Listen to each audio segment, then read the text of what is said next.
Amo na ni kabutli. Nice na. Indot pa rin kita na. Now, kay pan ay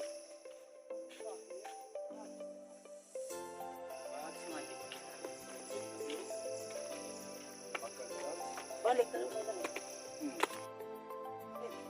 Hinapit.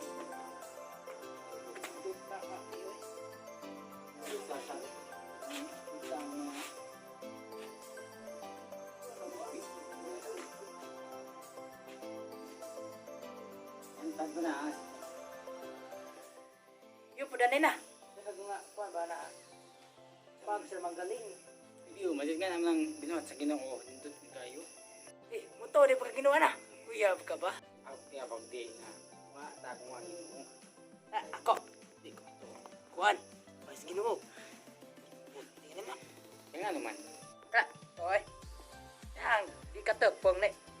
Ni gwapo ni, mga tugnaong, ni pobre ni. Sakiton. Kita to ad. Abi mo manong nay sakiton dyan ay pobre. Tungod manasala. Uy, nganong salaman? Abi mo wala pa magkasala siya dan siba. Hayahay dan yung kinabuhi. Tungod kay nisupak sila mo nang niabot ng tunglo. Ano sa mampong tunglo ha? Mo nang ang tao ising saan nila paningkamot mamatay gihapon. Tungod masasala Isa pa ka ng mga pulong ha? ay nakasulat man na sa pulong sa Ginoo. Ug mo na istorya ha? Sa to pa og usag pang kamot ng mga tao ug mamatay rata. Asam pa ta pa dong? Aw kana nindot na yung sungutan na. Abi mo subayan ta ka. Human sa atong kinabuhi karon, human sa atong kamatayon, patay dahil kinabuhi ng atong tumangon. Ano mong pangutana nga asa ta paingon human sa atong kamatayon, nagadepende na kung sa atong kinabuhi sa kalibutan karon. Duha ra ang painan human sa atong kamatayon. Sa piliran ba sa Ginoo, sa impyerno. Amo ba? Unsa man ay arong di ta maimpirno?